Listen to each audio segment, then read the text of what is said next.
Pour ne rater aucune de nos vidéos, n'oubliez pas de vous abonner et d'activer la cloche. Salut à toutes et à tous et merci de regarder ce nouvel opus de l'œil de Moumou, la chronique média de Mourad Guichard. Mourad Guichard est un journaliste indépendant qui pose un regard tranchant sur les grandes et les petites dérives de notre paysage audiovisuel et médiatique. N'hésitez pas à faire connaître cette chronique autour de vous, à partager le lien de la vidéo YouTube, à vous comporter comme des ambassadeurs de ce nouveau rendez-vous du média.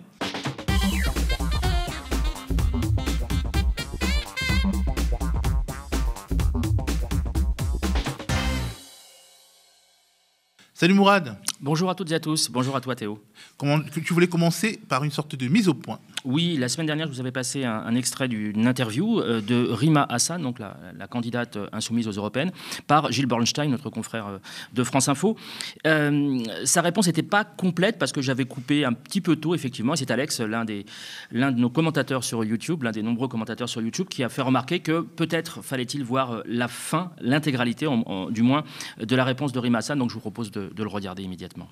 Est-ce que vous n'avez pas l'impression d'être un peu instrumentalisé par les insoumis pour ce que vous êtes, pour aller chercher les votes des jeunes de banlieue? Non mais je crois que vous êtes... Pardon, mais votre question, elle est un tout petit peu déplacée. Je suis une femme mature. Je crois savoir ce que je fais dans ma vie. J'ai fait beaucoup de choses dans ma vie. J'ai fondé une organisation. J'ai travaillé près de 8 ans en tant que juriste, spécialisée en droit d'asile. J'ai travaillé sur plusieurs programmes sur les questions des droits de l'homme. Donc quand je prends une décision, je crois que je sais ce que je fais. Et je crois surtout que j'ai conscience quand je suis instrumentalisée ou quand, à l'inverse, on me donne un vrai pouvoir d'agir. Effectivement, c'est édifiant et on se lance dans les tops et les flops. Alors, le premier top, ça concerne l'affaire Akili Bardella, dont vous avez peut-être entendu parler. Donc, Jean-François Akili, qui est chroniqueur et journaliste politique sur France Info, et Bardella, qui est évidemment tête de liste RN aux européennes. Donc, nos deux consoeurs, donc ce top va à nos deux consoeurs du Monde qui ont révélé un conflit d'intérêts, donc visant le fameux Akili, et qui s'est défendu dans un premier temps de manière un peu maladroite en parlant de vie professionnelle privée, avant d'avouer à mi-mot, et on le voit sur cet article, ce nouvel article du Monde, avant d'avouer à mi-mot que oui, il avait bien eu des contacts dans la perspective d'un livre avec et l'éditrice et Bardella lui-même, avec des retours et une espèce de navette qui pose problème évidemment déontologiquement. Il a été suspendu d'ailleurs par Radio France. Mais Ruth Elkrief, elle, s'est jetée à corps perdu dans une défense complètement folle et emballée McQueen. Et emballée donc sans aucune preuve évidemment, et en débordant y compris maladroitement sur la vie privée de l'intéressé, puisqu'elle a parlé de sa liaison avec ou de son ménage avec une certaine Chloé Morin dont nous reparlerons, mais je vous laisse écouter la manière dont Ruth Elkrief s'est emballée. Presse et politique, jusqu'où aller? Y a-t-il deux poids et deux mesures aussi? C'est la question sous-jacente. Bon, en général, comme journaliste, moi, je me méfie des rumeurs, vous voyez. C'est un principe, je vérifie mes informations, je donne la parole à tout le monde. Mais j'ai l'impression que certains usages se perdent. Et mon confrère Jean-François Akili de France Info, journaliste expérimenté et reconnu, est un peu la victime de rumeurs qui viennent de qui? Qui viennent d'autres journalistes. De la même façon, est-ce qu'il s'agit, en révélant ce qui s'avère une fausse affaire, de démontrer la proximité de ce journaliste avec le RN? Alors là, on doit réviser tous nos principes de journalisme politique. Parce qu'en fait, est-ce qu'on a le droit ou non de parler avec les dirigeants du RN quand on travaille tous les jours avec eux au même titre qu'un autre parti et qu'on est amené à les interviewer? Est-ce que... et qui représente une grande partie de l'opinion. Ce journaliste est en couple avec une politologue, Chloé Morin, qui a écrit un livre contre le wokisme. Est-ce que ça aurait un lien? Moi, je ne veux pas l'imaginer. Sur les réseaux sociaux, certains l'ont fait. Mais ça me terrorise. Parce que c'est une forme de dégradation du débat public, quand même. Cette polarisation qui s'installe dans tous les domaines, y compris dans la vie privée, quoi. Et qui vous fait entrer dans une case. Alors, vous êtes pour, vous êtes contre, vous avez parlé à quelqu'un, alors vous êtes de son côté, vous êtes dans son camp. Alors que notre métier, c'est quoi? C'est la complexité, c'est la nuance, c'est le fond. Mais justement, Moumou, qui est cette Chloé Morin? Alors, Chloé Morin, qui envahit littéralement les plateaux télé depuis, et les studios radio depuis plusieurs semaines, en fait, a fait un livre sur le wokisme, comme tout le monde en fait, Rachel Kahn, Golnadel, enfin bon, voilà. C'est quelque chose de très vendeur, ça ne veut pas dire grand-chose, et ça veut tellement pas dire grand-chose qu'elle a répondu de manière un peu lunaire à nos confrères de Brut, en disant tout et son contraire en l'espace de quelques minutes. Je vous laisse écouter, c'est presque malaisant. Je pense qu'on peut être de gauche et anti-woke, et je pense même qu'on doit être anti-woke quand on est de gauche aujourd'hui. La manière dont moi je définis le wokisme, c'est que c'est une grille de lecture du monde qui partage le monde entre les dominants et les dominés. Donc dans les dominants, il y a les hommes, il y a les pays occidentaux, les anciennes puissances coloniales par exemple, et puis dans les dominés, il y a les minorités sexuelles, les minorités religieuses ou même les femmes. Et le but du combat politique des woke, c'est de renverser les rapports de domination. Et pour ce faire, tous les moyens sont bons. Et c'est là que les choses deviennent compliquées. En fait, le wokisme, c'est la pratique de l'intolérance au nom de la tolérance. Mais il faut rester dans le cadre de principes qui sont ceux de l'état de droit et de la République. C'est simplement ça, le cœur de la critique que je fais au wokisme. Ouais, mais s'il n'y avait pas eu ce débordement, je ne sais pas comment qualifier ça, j'emploie le terme débordement, si on avait dit, non, il faut faire confiance à la justice, il faut, etc., est-ce qu'il y aurait eu les affaires qui existent aujourd'hui est-ce que le féminisme aurait pris la place qu'il a aujourd'hui dans la société si on avait été poli en disant, non, ok, excusez-nous, on va respecter le cadre? C'est tout le... En fait, la question, est-ce que les femmes auraient pris leur place sans MeToo, est centrale. Et c'est pour ça que ce débat déchire vraiment la gauche. C'est-à-dire que oui, je pense qu'un certain nombre de personnes ne seraient pas tombées si elles n'avaient pas été balancées en dehors de tout cadre judiciaire. Et nouveau top à propos de Belig Nabli de Chronique FR qui était face à Malika Sorel. Oui, Malika Sorel, qui est l'ancienne membre du Haut Conseil à l'intégration, dont on parle beaucoup puisqu'elle a rejoint la liste du Rassemblement national aux européennes. Elle se trouve en 2e position, donc elle est potentiellement éligible. Et donc, il l'a mis face à ces contradictions qui sont assez extraordinaires. Je vous laisse écouter, c'est très fin. Il a vraiment rebondi comme il sait le faire.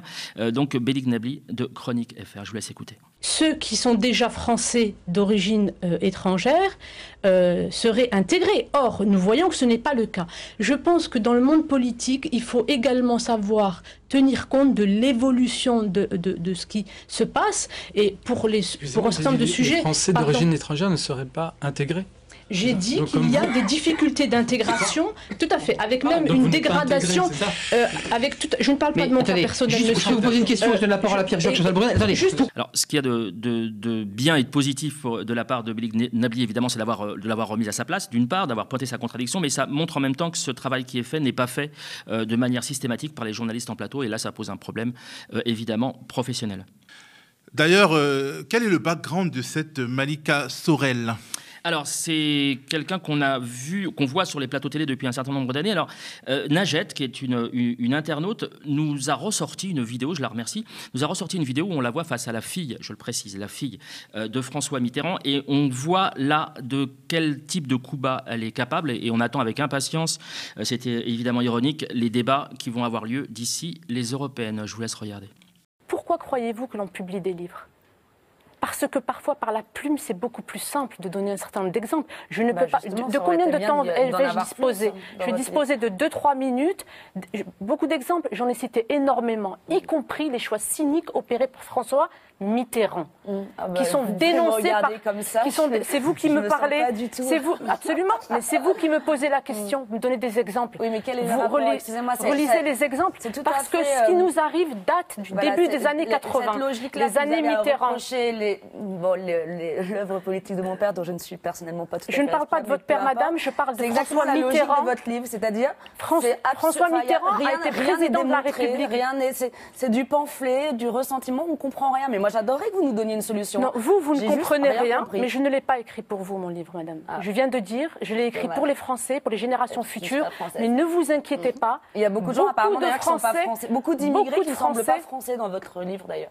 Il y a vraiment les Français de souche et puis les autres. C'est la manière de réduire, d'empêcher le débat. Donc, ou vous acceptez le débat ou je cesse de parler. Alors, il y a quelques jours, on a vu fuiter un peu sur les réseaux sociaux des images d'Emmanuel Macron en boxeur courageux et musclé. Et tu voulais partir de là pour Prochain top. Oui, alors ces fameuses photos en noir et blanc où il est musclé, il a la rage contre un sac de boxe qui ne lui a rien demandé. Il la joue un peu Poutine, enfin même clairement Poutine, pour dire attention, derrière mon côté un peu jeune et sympa se cache une véritable bête prêt à y aller. Et donc ça lui a valu un cirage de pompe présidentiel de la part du publicitaire Franck Tapiro. Alors vous ne le connaissez pas forcément, mais il est très présent sur les plateaux télé pour parler de tout et de n'importe quoi. Mais enfin, c'est surtout un fervent soutien à Netanyahou et à l'armée génocidaire et qui aime tout particulièrement les balades nocturnes dans le bois de Boulogne. Je vous laisse écouter. Ça peut choquer certains. D'abord, il fait de la boxe depuis longtemps. Et il fait pas de la boxe comme ça pour une mise en scène, donc c'est pas vrai. Il en fait au moins 2 fois par semaine. Ça fait au moins 2-3 ans qu'il en fait, je peux vous le dire. Ouais. Et il est très assidu, premièrement. Donc, c'est une vraie image d'un vrai boxeur qui s'entraîne. Parce que même s'il est président de la République, il a le droit de faire du sport, et il en fait beaucoup. Deuxièmement, Soisig la moissonnière qui vraiment a l'habitude... qui est la photographe, qui a l'habitude de faire ses photos prises sur le vif, qui est vraiment la professionnelle, les instantanés de vie, un peu comme Depardon à l'époque, pour les plus anciens. Raymond Depardon. Oui. Vous pensez vraiment qu'elle va s'amuser à gonfler un biceps? Non. Certains aimeraient peut-être avoir des biceps comme le président, mais je peux vous le garantir que c'est pas truqué. Bon, on aurait pu attendre à retrouver cela dans les flops, mais bon, c'est la volonté souveraine de Moumou qui l'a mis dans les tops. Et Salia Braclia est également droit à ta rubrique top. Oui, alors elle, c'est pas un top ironique pour le coup. Elle, c'est une vraie professionnelle. Elle travaille sur France Info. C'est une journaliste politique qui fait parfaitement bien son travail et qui, en plus de ça, supporte parfois des postures hasardeuses, comme ici avec la tête de liste Renaissance aux européennes à propos de la livraison d'armes à Israël par la France et l'Europe par extension. Je vous laisse voir comment elle va insister et faire son travail de journaliste politique. On envoie toujours des armes aux Israéliens et des composants militaires. Est-ce qu'il faut arrêter? Là encore, soutien et permettre à aux Israéliens de se défendre, et puis un discours de vérité vis-à-vis de Benyamin Netanyahou. Pardon, je n'ai pas compris. Du coup, est-ce qu'on arrête ou on n'arrête pas? Il faut trouver les voies et moyens de pouvoir discuter et engager une discussion ferme avec Benyamin Netanyahou. Et on se lance dans les flops. Absolument, avec quelle époque? Alors c'est une émission que je pointe régulièrement, mais c'est pas de mon fait, c'est ce que j'observe. On qualifie souvent cette émission ici de TPMP pour Bobo. Et là, ils l'ont prouvé une fois de plus, puisqu'on avait eu justement chez Hanouna, on avait eu une ancienne star, Loana, ancienne star de la télé-réalité qu'on appelait aussi la télévision poubelle. Et on a l'impression un peu qu'ils ont cherché à concurrencer cette émission en invitant Lara Fabian, donc une chanteuse des années 90 et qui a rencontré des problèmes, y compris personnels. Et là, ils sont venus sur ce terrain très très personnel que je trouve excessivement vaseux, pour ne pas dire malsain. Je vous laisse écouter. C'est la psychanalyse, vous aussi? Ah, moi, j'ai fait aussi. Elle chante. J'ai fait aussi. Le chant, c'est une catharsis, c'est sûr. Pas... Parce que vous m'avez demandé tout à l'heure si j'ai eu envie d'arrêter. Moi, j'ai eu envie d'arrêter tout court à certains moments. Parce qu'une C'est-à-dire mais j'avais pas avec la vie. Oui, je pensais que ça n'avait pas tellement de sens, puisque ça, c'était ma vie. Ma voix, c'est qui je suis. Il est désormais question dans ce flop de Pierre Gentillet. Mais qui est Pierre Gentillet? Alors, Pierre Gentillet est accessoirement avocat, c'est sa profession, c'est avéré. Sauf que, et là, c'est un problème récurrent sur les chaînes de télévision en continu qui invitent et qui font des plateaux et du commentaire à ne plus savoir qu'en faire, d'inviter des gens comme effectivement Pierre Gentillet, mais de simplement préciser qu'il est avocat, mais il n'est pas que ça, c'est aussi un pro-Poutine militant. Alors c'est un ancien, pour aller vite, c'est un ancien anti-mariage pour tous, c'est un RN compatible qui avait notamment passé une fête du Nouvel An avec des militants FN, et il a créé une espèce d'officine dans laquelle il milite et qui est mais vraiment pro-Poutine à fond. Et quand on sait ça, ça va. Quand on ne le sait pas, c'est-à-dire que ça ne figure pas sur le bandeau des chaînes qui l'invitent, en l'occurrence CNews la plupart du temps, on trompe, je pense, un peu le téléspectateur et on ne comprend pas le sens de son propos si derrière on n'a pas cette information. Je vous laisse regarder. Je voudrais rappeler qu'en 2001, lorsque commence effectivement la série des attentats et où on parle de plus en plus de l'islamisme et du terrorisme islamiste, le premier chef d'État qui appelle George W. Bush, c'est Vladimir Poutine. Et à partir des années 2000, jusqu'aux années 2010, avec ce qui s'est passé notamment avec l'État islamique, la Russie est notre allié contre l'État islamique, contre le terrorisme islamique. Et on a effectivement le sentiment, et je pense que c'est ce qui doit nous animer, que la Russie peut être un concurrent, mais que l'ennemi mortel, l'ennemi essentiel de l'Occident et de l'Europe, c'est bien la menace islamiste. Pour ton dernier flop, il est question de Ségolène Royal. Oui, on la voit beaucoup en ce moment sur les plateaux et là c'est terrible parce qu'elle est, et je le dis sans plaisanter, elle est partie totalement en vrille sur un sujet extrêmement sérieux, c'est celui des transgenres et du changement de sexe. Et là, elle est partie sur une explication surréaliste à base de perturbateurs endocriniens et ça a créé un véritable malaise sur le plateau. Après, elle a essayé de s'en excuser, de s'en expliquer, mais c'était encore plus vaseux. Je vous laisse en juger par vous-même. Il ne faut pas oublier que l'augmentation de ces cas, vous savez à quoi il est dû? Aux perturbateurs endocriniens. Et ça, c'est insuffisamment dit, c'est-à-dire toutes les pollutions. C'est prouvé, ça? Ah oui, c'est prouvé. Mais bien sûr, alors, le glyphosate et tous les perturbateurs endocriniens bouleversent le. Si c'était le cas, ça alors, attendez, j'aimerais que Ségolène Royal ait jusqu'au bout. On regardera la prochaine émission. Mais que les perturbateurs endocriniens font quoi? J'ai pas compris. Bouleversent le cycle hormonal. Et donc donne envie à des jeunes de changer de sexe? Eh bien, il y a cette incertitude, il y a ces bouleversements hormonaux. Et d'ailleurs, dans les territoires où il y a une utilisation du glyphosate massive et des pesticides massifs, l'âge de la puberté des petites filles commence parfois à 8-9 ans. Donc, il y a une perturbation, il ne faut pas cacher ce phénomène-là, lié aux pollutions et aux perturbateurs endocriniens. C'est désormais le moment de la rubrique au microscope. Moumou.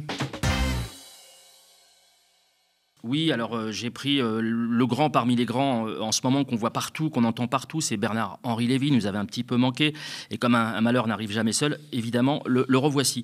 Alors, il était notamment sur le plateau de Quelle époque, on y revient, où là, très franchement, Natacha Polony a fait le job parce qu'elle a courageusement recadré et accessoirement rendu hystérique sur la question, évidemment, de ce qui se passe en ce moment au Moyen-Orient, puisque c'est l'objet de son livre. À partir du 7 octobre, il développe toute une théorie de défense de Netanyahou et de l'armée israélienne. Je vous laisse écouter comment Natacha Polony s'y est prise.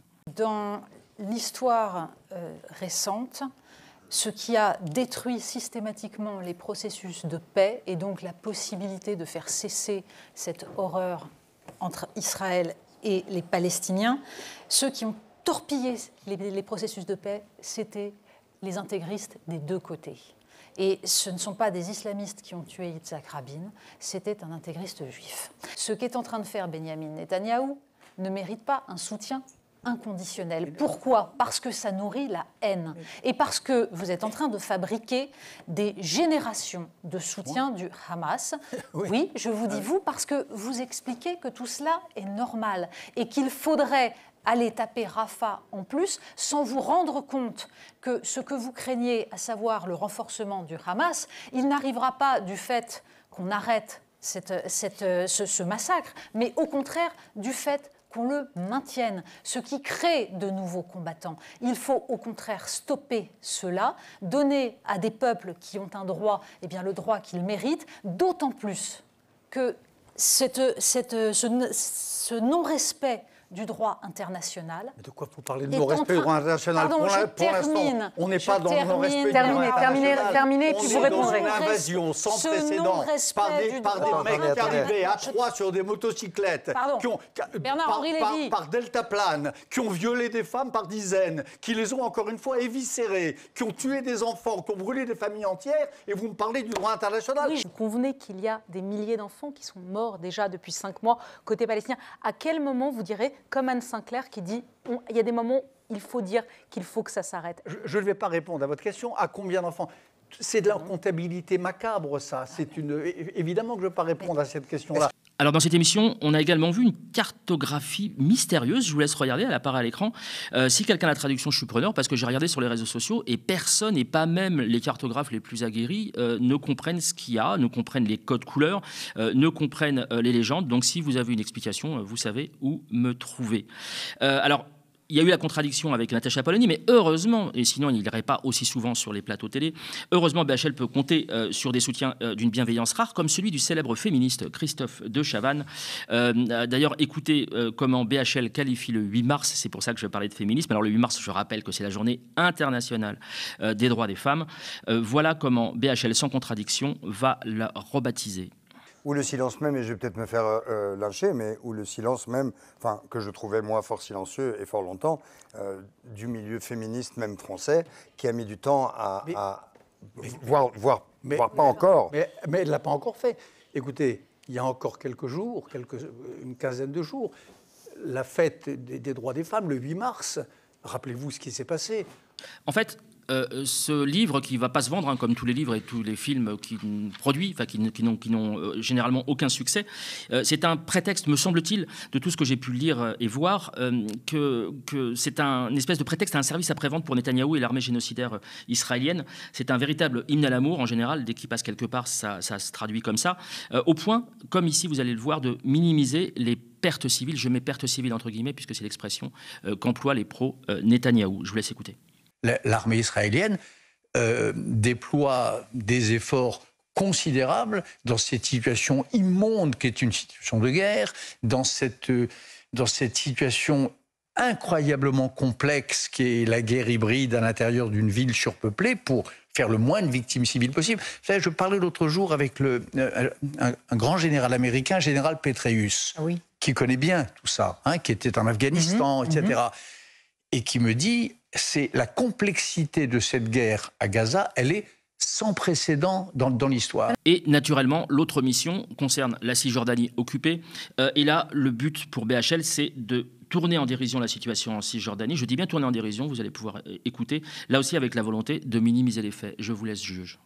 La situation en Cisjordanie, c'est encore autre chose. Mais d'abord, ça n'est pas le souci du Hamas. La Cisjordanie n'a rien à voir. Certes, mais ça rentre en jeu dans une géographie oui, mais là, aujourd'hui, moi, j'ai globale. pas... Oui, mais la géographie globale, ce matin, et dans ce livre, c'est pas mon sujet.